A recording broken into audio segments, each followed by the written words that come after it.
So we're going to have a look at the airbox assembly and the air filter, which has been a bit of a ongoing project for quite some time, but I've come up with a final solution that I'm very happy with. You'll notice it's like a bulge in the airbox cover. Let me show you. Let's take the cover off. Okay, so the first thing you'll notice is that doesn't look like a stock Himalayan air filter when it certainly isn't. Got this little bit of plastic that's just tie wrapped on the back that just stops spray from the water. So I've actually ridden in quite a lot of rain today, so it's quite dry in here. But yeah, so this filter is non-standard. The actual filter plate is off a Suzuki GS125. And you'll ask yourself, well, why on earth would I want to fit a GS125 air filter to a Himalayan, a 400cc bike? The answer is basically it's a foam air filter, and let me just take the cover off and show you.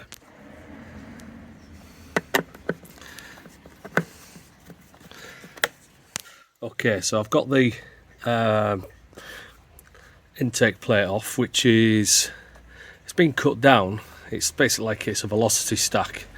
So the reason I've gone for foam is oiled foam is because obviously of the conditions that I ride in. So I was unhappy with the DNA air filter, because the DNA air filter probably very good for road, high flow, it's like the K&Ns, but when I held the DNA up to the light, you could see light through the filter, and there's various tests online which suggest that such cotton quilted filters are not very good for capturing dust. They let very fine sand particles through. You can even see bits of sand on there on the top from where I ride dusty roads. Well, it's the winter here in the UK, so there's no chance for any dust this time of year, but certainly in the summer there is. The other problem is with paper filters is obviously when paper gets wet, then they're pretty much useless. So let's just whip this out and I'll show you the comparison. Okay, here it comes. And there it is. So that effectively is off. It's a oiled foam filter, which I put next to the paper filter. Just put that down here. You can see side by side they're actually similar dimensions. Take the stock intake plate off at the top. You can see the actual intake is bigger on the foam filter than the stock paper. But the thing with this is if I hold this up to, there's a floodlight up there, so if I hold that up to there, you can see absolutely no light whatsoever through there. So why the foam? Well, this is an oiled foam. It's actually it's a good quality foam. It's basically very similar to the dirt bike filters in terms of the foam grade. It's quite thick. You can slide it out like that, you see. So this is effectively the basket, if you like, for the stock Suzuki filter. That's just a rubber seal that I've basically put over just to give it a bit more seal. But yeah, that's the filter itself. Like I say, it's oiled. You can see it's capturing quite a lot of dirt on the inside there. Very clean on the outside, which you'd expect. So the advantages of foam for basically a dual sport bike is you've got good airflow. I like the fact that it's washable. I like the fact that it's easy to clean. I've got a proper foam cleaning solution that basically we use on dirt bikes. Easy to re-oil. if they get wet, so if I go through any water crossings and I do take a little bit of water in there, then it's not the end of the world. The filter will still carry on. The oil is, in a way, kind of water resistant. They're harder wearing, and actually they hold more dirt than likes of the DNA and even the paper air filters. So the reason I've come away from the reason I've come away from the paper filter is purely because I'm concerned that if it gets wet, so if we do any water crossings, which we do from time to time, the moment that gets a bit of dampness in there, it's well, you've got to dry the thing out, and they're about 20 odd quid to replace, which isn't the end of the world.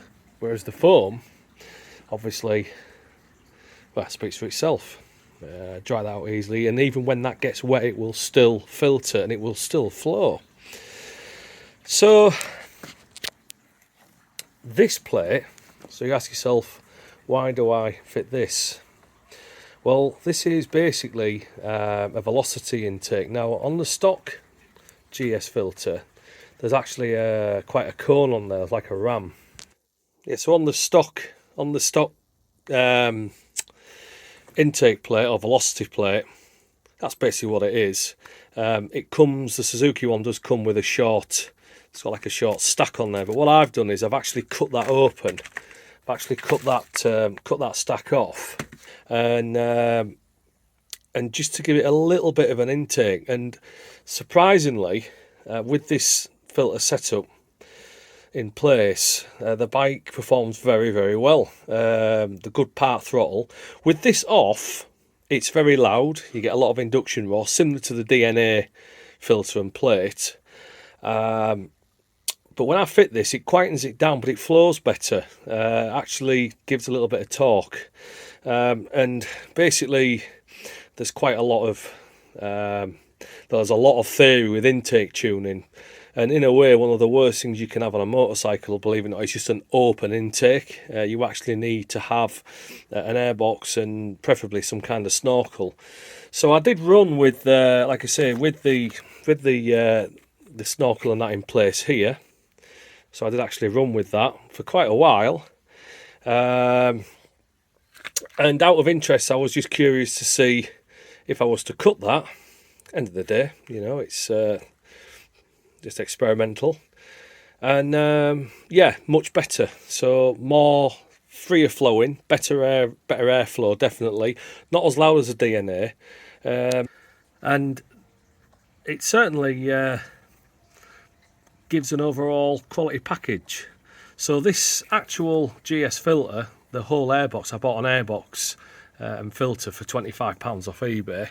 Now, you could, if you didn't want to buy the airbox, you could buy just literally a GS 125 air filter like this, and in a way that actually does sit nicely in the airbox, and you could fabricate a plate like something like that over the top of it, with a little bit of